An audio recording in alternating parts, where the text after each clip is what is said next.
Mike, it's great to have you back on Overtime, and let's start right there with what you saw in the quarter, including specifically those phone net adds, which do seem to be coming in a bit softer than the street expected.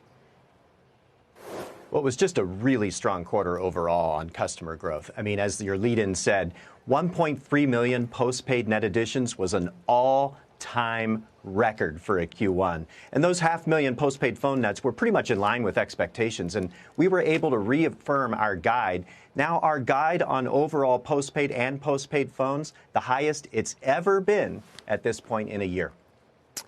The fact that you're reaffirming guidance, even boosting the EBITDA aspect of your guidance for the year, given all the macro uncertainty we've been talking about and tariff dynamics, which some of your competitors, including AT&T, Verizon, say if they see higher costs, they're going to pass it on to customers. Why do you feel confident reaffirming those numbers?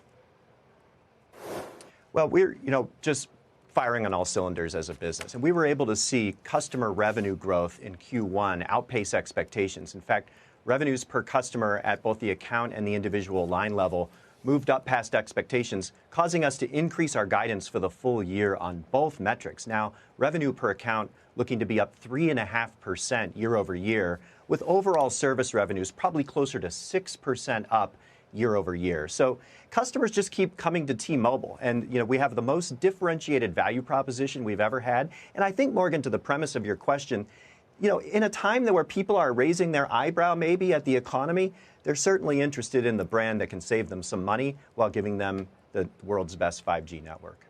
Mike, you guys saw an increase in your total high-speed internet-only accounts. What does that signify? We see some cable names out there having some trouble holding on to broadband customers. But is that a cost-saving measure where they want high-speed internet only? Or is that customers who you don't think you would have gotten into other products anyway, who are just coming to T-Mobile for that? Well, this number on broadband for T-Mobile was the 13th quarter in a row that we've led the entire broadband industry, not just the fixed wireless component, but the entire broadband industry on customer growth.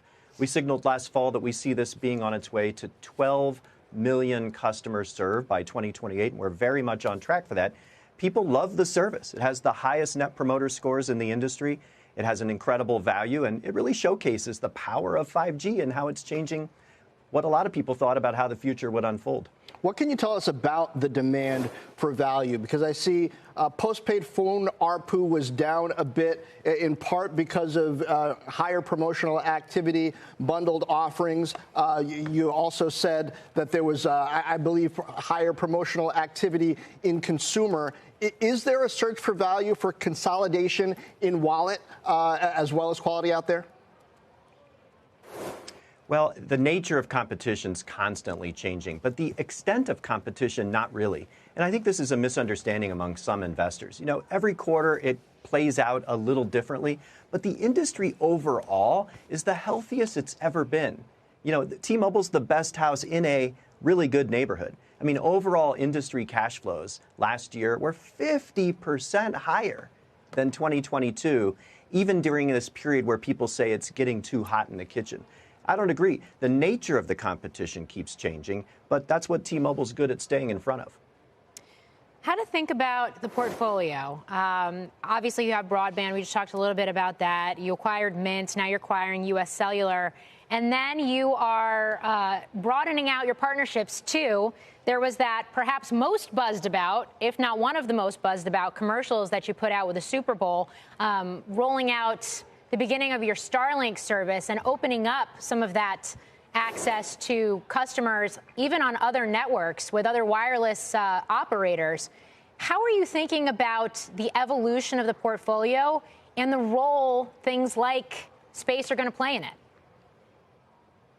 Well, it really speaks to the moment that we're in. I feel that T-Mobile is more differentiated right now at this moment than we have ever been, with the world's best 5G network, new rate plans that are speaking to exactly what people want, and T-Satellite. Look, there's nothing like T-Satellite. I mean, our competitors would love to have you believe there is, but with 550 satellites and counting in the air, our vision is that you are always connected. You are reachable with your phone in your pocket even if you don't know you've left a terrestrial network. And this is so important, we've decided to throw the doors open to AT&T and Verizon customers as well, because they can't get anything like this anyplace else.